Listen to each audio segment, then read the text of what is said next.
আমার আপন ছোট ভাই খুব গরিব, তাকে জাকাত দিতে পারবো কিনা? আপনি অবশ্যই আপনার ছোট ভাই গরিব হলে তাকে জাকাত দিতে পারবেন। তবে যদি আপনি একান্নভুক্ত হন এবং বাবার অনুপস্থিতিতে, বাবার মৃত্যুর পর আপনি ভাই হিসেবে বড় ভাই থাকেন এবং সে অপ্রাপ্ত বয়সে থাকে, তাহলে এমনি আপনার উপরে কর্তব্য, দাদা চাচা অন্য কেউ না থাকলে বা আপনার যাদের উপরে দায়িত্ব বর্তা এরকম কেউ না থাকলে, বাবা না থাকলে, তখন আপনার উপরে এমনি তার ভরণ পোষণ দেওয়া কর্তব্য হয়, তখন তাকে জাকাতের টাকা দিতে পারবেন না।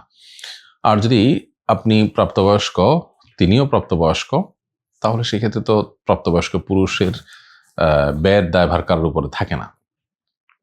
তাহলে সেক্ষেত্রে আপনি তাকে অবশ্যই জাকাত দিতে পারবেন, আপন ভাইকে এমনকি বোনকে।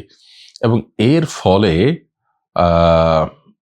একটা বিষয় হলো যে আমরা যখন ভাই বা বোন বা ভাগনা বা ভাতিজা এরকম নিকটাত্মীয়দেরকে জাকাত দিব, তখন তার ফলে সওয়াব বরং বেশি হবে।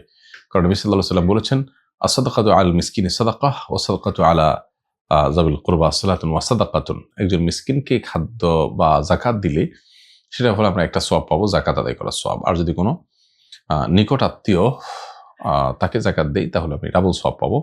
এক হলো জাকাত দেওয়ার সওয়াব, আর একটা হলো তাকে আমি যে নিকট আত্মীয় হিসাবে জাকাত দিয়ে তার সাথে সুসম্পর্ক রক্ষা করলাম, সেটার সওয়াব। এই জন্য আপনার ছোট ভাইকে আপনি জাকাত দিতে পারবেন, তিনি যদি জাকাতের হকদার হন, অভাবী হন, নিঃস্ব হন, এবং তিনি প্রাপ্তবয়স্ক যদি হন। অপ্রাপ্তবয়স্ক হলে নিশ্চয়ই সেই কারো না কারোর অধীনে যার উপর তার ব্যয়ভার বহন করা আবশ্যক। সেটা আপনার বাবা হতে পারে, বাবার অনুপস্থিতিতে অন্য যারা আছে তাদের উপরে বর্তাবে।